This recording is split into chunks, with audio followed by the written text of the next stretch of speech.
In 2015, one of the greatest high school mixtapes I had ever seen in my life was uploaded on YouTube. In it was an oversized point guard who was long and lengthy and dominated in fashions in which I did not believe was possible at that stage of anyone's basketball career. And thanks to the impressive numbers and the sheer dominance that he was able to consistently display, he quickly climbed the charts and was named the #1 ranked high school player in the nation in 2015. And that player was Ben Simmons. Shortly after that, Simmons committed to LSU, where, sure, there definitely was some academic problems, and if you want to be nitpicky, they didn't necessarily have the greatest success in the win-loss column. However, what's more important is that the historic dominance continued, and as soon as the gaudy numbers and eyebrow-raising highlights became routine, then so did the LeBron James comparisons. After his first year in college, Simmons was SEC Freshman of the Year, All-Team All-SEC, and was a no-brainer to not only enter the NBA draft, but almost unanimously was projected to be the first overall pick.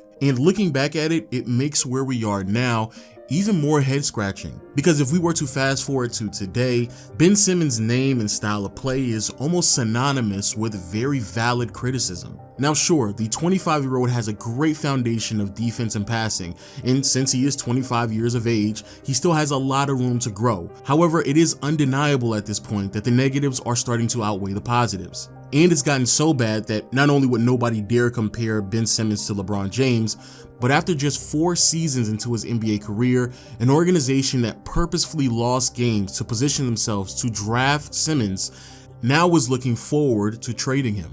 So, how did we get here? We began in the weeks leading up to the 2016 draft, where many NBA analysts and scouts had a lot of questions and concerns about Simmons' attitude and character, highlighting his lack of competitiveness, his low motor defensively, and lack of urgency down the stretch of crucial games. And no, this was not just some narrative that was being formed by a bunch of pencil pushers. Even Hall of Famer Tracy McGrady was open and candid about his experience with Ben Simmons. I appreciate this guy. He's a stand-up dude. We were all in the suite last night, and he came in there, he introduced himself to everybody and spoke, and there was one guy that just walked in there and acted like, you know, he didn't know. Who are you talking about, Tracy? They say he might be the #1 pick. He is, you know. Now normally I don't talk about these things, however later on in the timeline I do believe this level of context will be necessary to accurately depict who Ben Simmons is as a player. Nevertheless, the Philadelphia 76ers were unfazed with the concerns and still selected Ben Simmons with the first overall pick. In the Summer League, Simmons validated that selection by putting up quality numbers and being praised consistently about his passing ability, but on the other hand there were some concerns that were starting to be raised about his inability to shoot the basketball. However, most people were very optimistic about Simmons' debut in the NBA, but unfortunately that will be postponed for an entire year due to Simmons rolling his ankle during training camp and an MRI later revealing that he had fractured his right foot, which left him sidelined for the entire 2016-2017 season. With Simmons sidelined for an entire year, of course there were some doubts about his strength and fitness throughout his sabbatical. However, most, if not all of those doubts were completely eradicated within the first few months of Simmons' rookie season, as he was not only in shape, but also his frame and size was clearly NBA ready, and he was able to produce at a near all-star level within his rookie season. The Sixers finished the season with a record of 52-30, which was the most regular season success that the franchise had seen in over 15 years. The young Philly squad would go into the playoffs, dominate the Miami Heat in the first round, but lose to an even younger Boston Celtics team in the conference semifinals. And in that series was the first glaring example of how detrimental Ben Simmons' inability to shoot the basketball was going to play on the Sixers' success. Because not only down the stretch of close games, but also even during moments where Embiid was trying to function in the post, it was clear that the fit with Simmons was pretty awkward. And easily the best example of this was Game 2, where Simmons, after 30 minutes of action, finished the game recording only 1 point. Now, of course, this is just one game, one aspect of basketball, and overall, Simmons had a pretty solid series and pretty solid postseason run for someone who just concluded his rookie season. But the shooting problem was too glaring to overlook. How bad was it? Well, it started to become pretty common for many people to speculate that Simmons was just shooting with the incorrect hand. And I said this when he got drafted, and a lot of people gave me flack for this. I think Ben Simmons shoots with the wrong hand. You did. When it's 18 seconds and he gets an offensive rebound, you're under duress. You're going to go to your strength.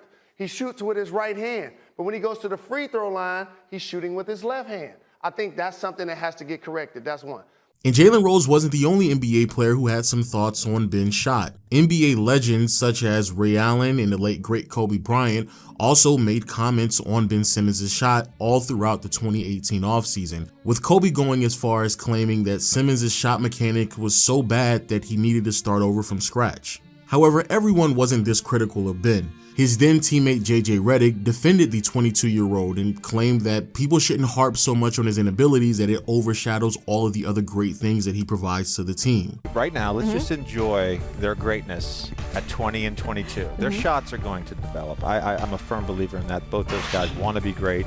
Both those guys work hard. They're so good right now. Let's just enjoy that right now. All right, see, again. And then right before the next season kicked off during the media day, Simmons was asked by many media members about the criticism that he had received from numerous people over the offseason. And depending on who you are, you certainly will have some mixed feelings about some of the comments that he made. Claiming that he didn't need to make major alterations, went out and worked out with his brother instead of actually hiring a professional, and even went as far as to claim that he wasn't properly prepared for the situation that he found himself in his rookie season because, and I quote, "I've never been on a team where I've had to take shots." Yeah, looking back at some of these quotes, there's definitely a lot of red flags that I think a lot of people ignored back in 2018. But luckily the Sixers did have a contingency plan. Over the offseason, Philadelphia moved some assets and pieces to go out and get a veteran star in Jimmy Butler. Now of course the role that Butler played was to provide some experience to the young team, but more importantly with the shot creating ability, give a level of depth to the offense that was not going to be seen with Ben Simmons on the court, at least at this stage of his career. And for the most part, this worked. Outside of a few possessions where players were blatantly not defending Simmons on the perimeter, and yes, this was the second straight year where Simmons was unable to make a three-point shot, Simmons still saw some improvement in his own game. His scoring efficiency improved and didn't really see that much loss in volume numbers despite the fact that he had another ball handler on the perimeter alongside him and Butler. He became a better defender, and because of these improvements, he was selected to be an all-star this year, as well as broke history as he became the second fastest player to score 2,000 points, grab 1,000 rebounds, and 1,000 assists. And more importantly, the Sixers continued to win basketball games. By the end of the season, Philadelphia had the third best record in the Eastern Conference with a top 10 offense. In the first round, the Sixers completely dominated the Brooklyn Nets, and Ben Simmons looked dominant and in control throughout the entire series, with Jimmy Butler continuously sacrificing his role on the team to make sure Simmons felt as comfortable as possible. But unfortunately, this didn't last too long. After that, Philadelphia proceeded to the second round where they would match up with the Toronto Raptors in a historic series, and unfortunately, the series ended favoring the Toronto Raptors thanks to a buzzer beater shot by Kawhi Leonard, which I know for a fact has to be hard to watch if you're a Sixers fan, but what might be harder to watch is Ben Simmons in the offense down the stretch of pivotal moments in this series. Toronto, unlike Brooklyn and most of the teams across the league, had the proper personnel to neutralize Simmons' ability to get into the paint. And because of this, head coach Brett Brown had no other choice but to put the ball in Jimmy Butler's hands down the stretch of games.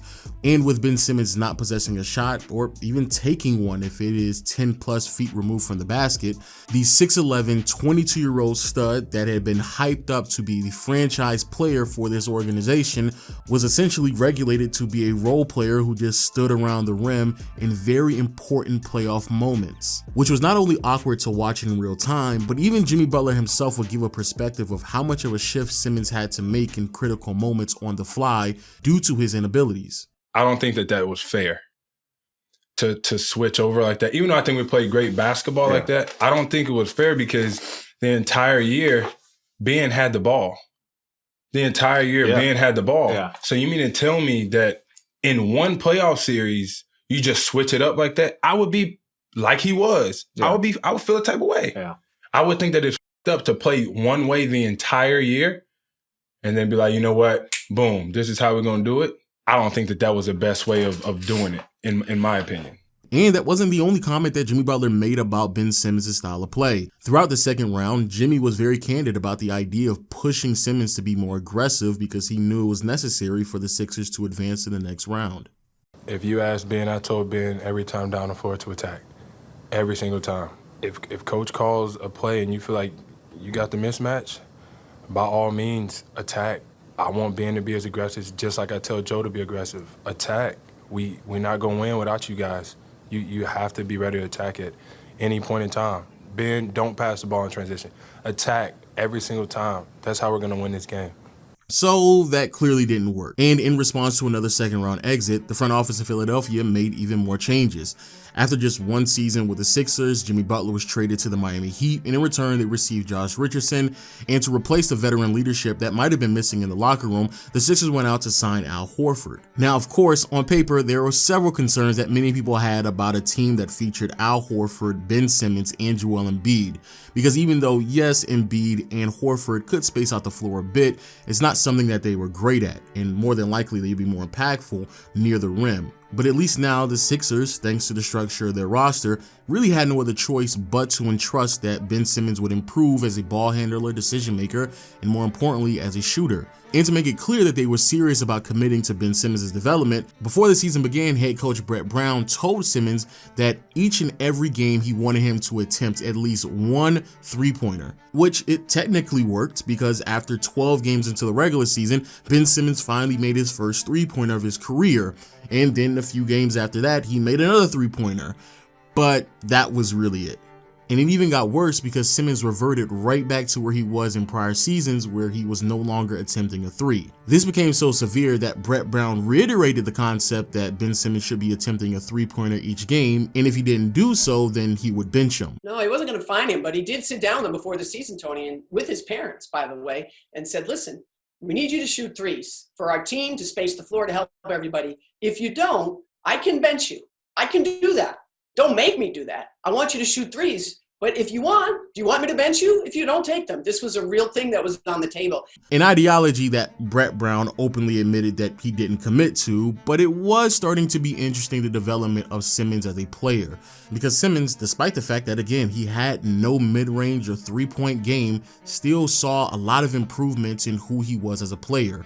He became more comfortable attacking the basket, especially in lineups that did not feature Joel Embiid and or Al Horford. He became a noticeably better defender, to the point where he not only led the league in steals, but also he made an all-defensive team by the end of the year. But the shooting concerns were still there. So much so that after the hiatus that the NBA took thanks to the pandemic, Brett Brown was willing to experiment with lineups that featured Ben Simmons at the power forward position as he moved Al Horford to the bench to provide more three-point shooting and possibly have Simmons be a point forward role. Which in theory sounds great, but unfortunately was never executed because by the end of the regular season entering the playoffs, Ben Simmons was ruled out for the remainder of the year due to a knee injury.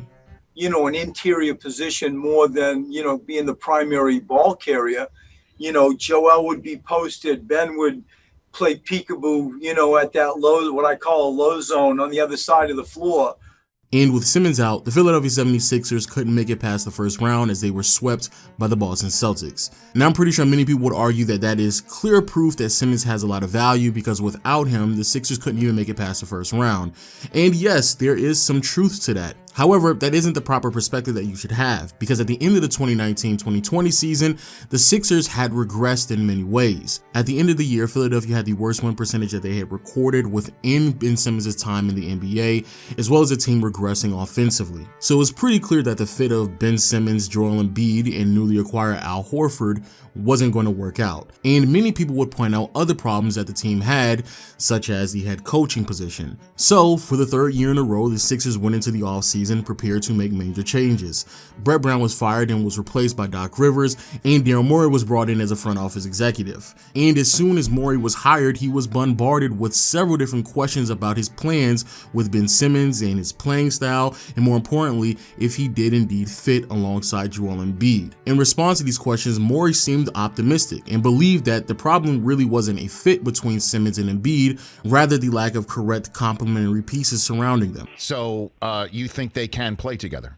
Because that's Absolutely. been the big. Okay. Absolutely. Why do you think that? How does that work? Well, just recent evidence. When you put shooting around Ben and Joel, they were literally the best lineup in the league. And I'm not talking like, they played 50 minutes together. They were playing thousands of minutes together with shooting, and we're the best lineup in the league. So with that in mind, Philadelphia made even more changes. After just 1 year with the organization, both Al Horford and Josh Richardson were traded, and in return, the Sixers receive a handful of pieces, the most noteworthy ones being Seth Curry and Danny Green, two sharpshooters that should give ample floor spacing to both Ben Simmons and Joel Embiid. And now, with Al Horford no longer on the team, Tobias Harris was going to be slid down to the power forward position, which should give even more floor spacing to the two young stars. And for even more support, Doc Rivers showered Ben Simmons with a lot of positive reinforcement, making numerous claims that he was an amazing player and tried to be as optimistic as possible heading into the new season. And even though I do not doubt the sincerity of Doc Rivers and Daryl Morey trying to make it work with Ben Simmons and the rest of the roster,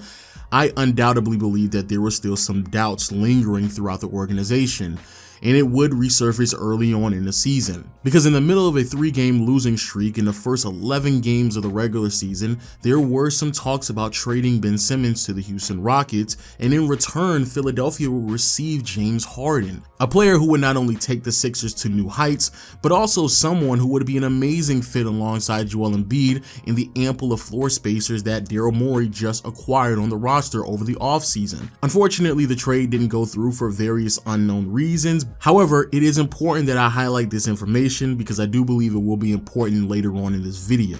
Nevertheless, the Sixers continued to move on with Ben Simmons on their roster, and they went on to dominate throughout the remainder of the regular season. By the end of the year, the Sixers had the best record in the conference, the second best defense in the entire league, and more importantly, the fit between Ben Simmons and Joel Embiid was at its best, as Ben Simmons continued to develop as a defender and actually finished top 3 in the Defensive Player of the Year race, and on the other hand, Joel Embiid was playing at an MVP level. But there were still a lot of concerns. Just watching Simmons play, it was clear that there was no longer any push for him to develop an outside game. He took the least amount of mid-range shots throughout his career during this season, and in the last 25 games of the regular season, he only attempted 1 3-pointer. Because of this, even with the Philadelphia 76ers dominating the Washington Wizards in the first round of the playoffs, there were still a lot of questions and concerns about Simmons' style of play, and if it was going to be able to help Philadelphia make it past the second round for the first time in franchise history since the Allen Iverson years. Actually, these concerns became so prominent that many media members felt comfortable questioning Doc Rivers' offensive schemes, and in response, Doc Rivers was very consistent with the level of optimism that he had with his young star point guard. No, but you guys keep this Ben Simmons narrative alive, which to me is freaking insane, how good this guy is and all the things he does. I didn't think he was scared of the moment. He just didn't make them, so we're going to keep him on the floor. Unless you guys want us to bench him the whole game. If anybody wants us to do that, just let me know, and then I'll know you don't know basketball. But yeah, that optimism didn't last that much longer, because as many of us are probably aware, the Sixers would go on to match up with the Atlanta Hawks in the second round, and things just completely fell apart. Now let me be clear, I do not want to completely blame Ben Simmons for the Sixers losing to Atlanta in the second round of the playoffs, because that would be unfair. However, Simmons does hold a lot of responsibility for the outcome of this series because, man, there were a lot of bad moments. In a 3-point loss in Game 5, Simmons finished that outing shooting 4 for 14 from the free throw line.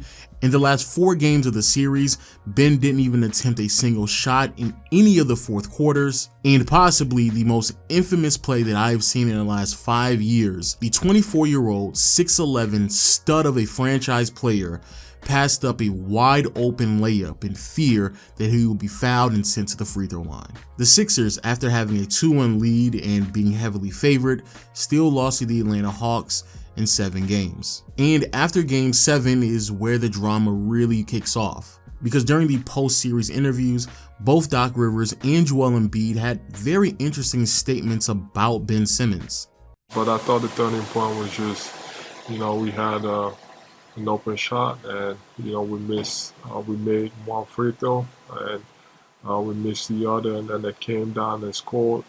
Doc, do you think Ben Simmons can still be a point guard for a championship team like the one you guys want to become? Yeah, David, I don't know that question or the answer to that right now. So I don't know the answer to that.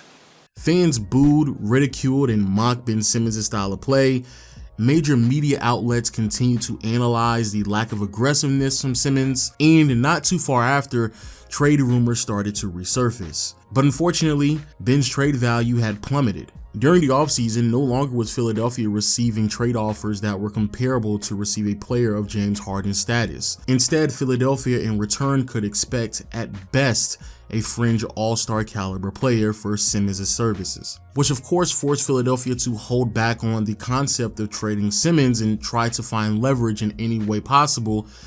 But Ben Simmons and his camp felt like they were thrown under the bus after the comments that were made from Joel Embiid and Doc Rivers. So just a few weeks after the initial trade rumors surfaced, and went even further by saying that not only was he going to be inactive during media day and training camp, but also claimed that if he was not traded by the beginning of the next year, that he would still refuse to play a single game for the Philadelphia 76ers, which more or less brings us to where we are today. Man, this is one of the most interesting videos I've ever recorded and uploaded on this channel, and a lot of it just has to do with all of the little pieces of information that may have been forgotten over the years about Ben Simmons, the 76ers, and this whole 4-year saga. And luckily for me, a soundbite from Joel Embiid that just surfaced in the internet a few days ago perfectly wraps up my thoughts on this whole situation. Our teams have always been built around his needs. So it was kind of surprising to see, what was said, and even going back to, the reason we signed out is, we got rid of Jimmy, which I think it was a mistake, just to make sure that, he needed the ball in his hands, and, that's the decision they made, but it's weird, disappointing, borderline kind of disrespectful to all the guys that are out here.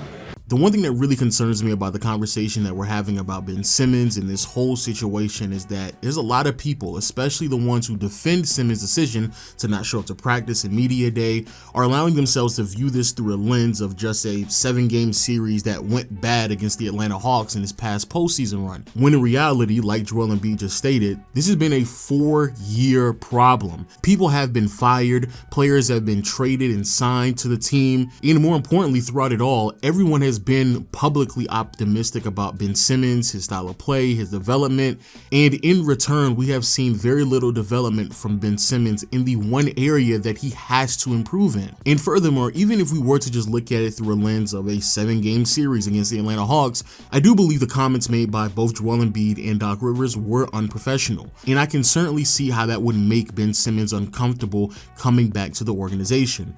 But the only thing I would have to say to that is, you do realize for the past 4 years, you've made several people uncomfortable every single time you never took improvement serious. Every year of your career, there have been multiple players, coaches, front office executives who have been uncomfortable either answering questions about your lack of development or even on the court trying to figure out where they're supposed to be at due to your inabilities. And so with Simmons on a team that features Joel Embiid, there's only a finite amount of adjustments that an organization can do before they are forced in the direction of trading either Simmons or Embiid. But even as I say that, I don't really believe it really captures the true problem that we have here.